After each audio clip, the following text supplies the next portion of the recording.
Hey guys, Pastor Isaiah Super here, Life Church, Somerset, Kentucky. Coming to you today with just some more things that I think about. I'm going to ask you to think about them for just a moment here today too. I think oftentimes people want to do big things. They want to leave their footprint on the world. They want to affect change around them. They want to do something big. However, I think oftentimes when we think along those lines, we're actually missing big picture.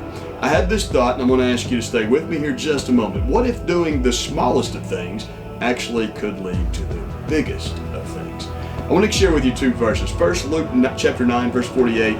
Jesus said that whoever is the least among you is actually the greatest. And the Bible teaches a great deal about humility, but the verse that I would point you to today is James chapter 4, verse number 10, where the Bible commands us to humble ourselves before God.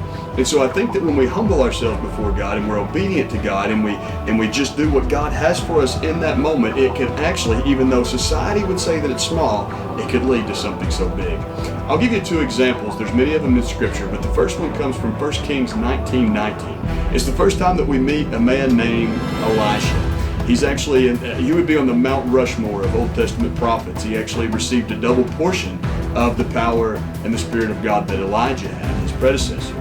However, when we first meet Elisha, he's not doing anything spectacular. He's just plowing a field. And I had this thought, even though he was just going to work that day, it was commanded by God. He was exactly where God wanted him. And because he was exactly where God wanted him, he received the call of God, the invitation of God, and therefore came across the man of God.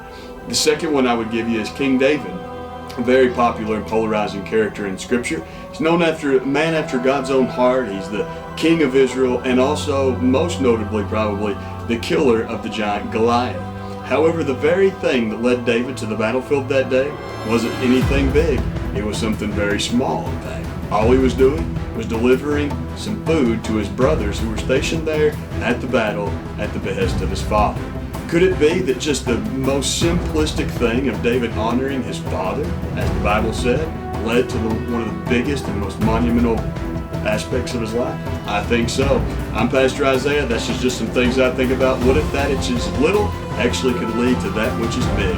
God bless. Have a good day.